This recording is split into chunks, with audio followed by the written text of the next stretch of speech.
Le choléra continue de sévir dans plusieurs districts sanitaires du pays. Cette maladie a déjà fait des victimes. Par exemple, à Divo, 42 cas ont été enregistrés et 5 personnes sont décédées de cette maladie. Grâce Kando. Divo, ville située dans la région d'Îlot-du-Bois, au sud-est de la Côte d'Ivoire. Nous sommes au centre hospitalier régional CHR, salle d'isolement des malades du choléra. Au nombre de 4, ces patients se portent mieux. Et puis 3 chargés d'eau à 25, quand j'ai pris en même temps, j'ai eu la diarrhée. Je me sens bien, ça va maintenant. La diarrhée, bon, ça va. Les médecins, on nous a bien suivis. Ils sont occupés de nous très bien. On a eu des médicaments gratuits.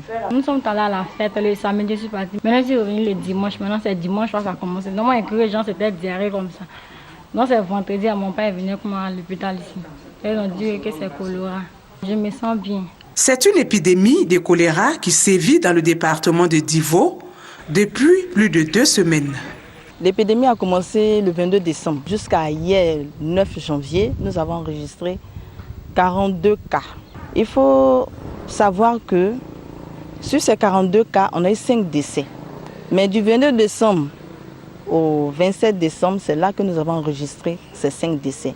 Donc depuis le 27 décembre, on n'a plus de décès. Dès le déclenchement de cette épidémie, une politique de prise en charge des patients a été mise sur pied. Dès que nous avons reçu les premiers malades, tous ils ont été pris en charge parce que nous avons reçu en même temps une grande importante dotation en produits pharmaceutiques, ce qui nous a permis rapidement de réhydrater les malades que nous avons reçus. Tout a commencé dans ces 2 villages, Guileyiri et Tableguikou, situés à 12 km de Divo.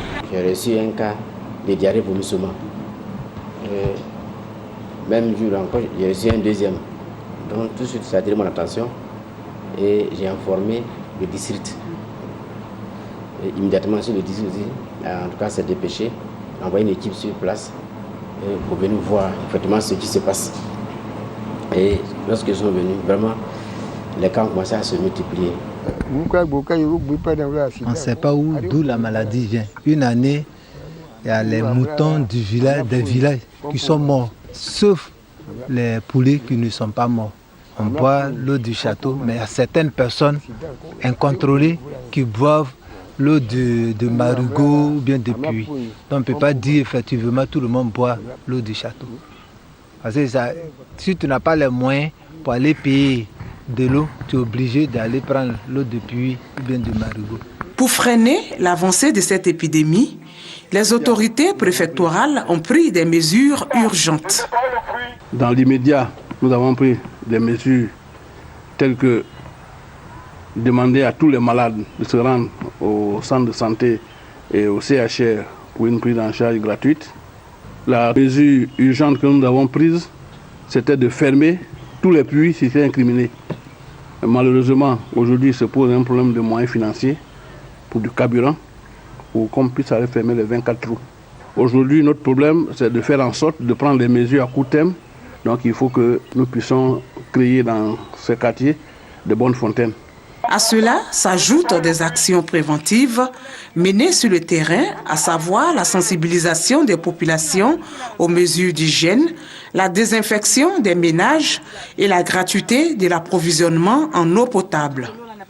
Il reste maintenant aux populations d'appliquer toutes ces mesures pour l'éradication complète du choléra.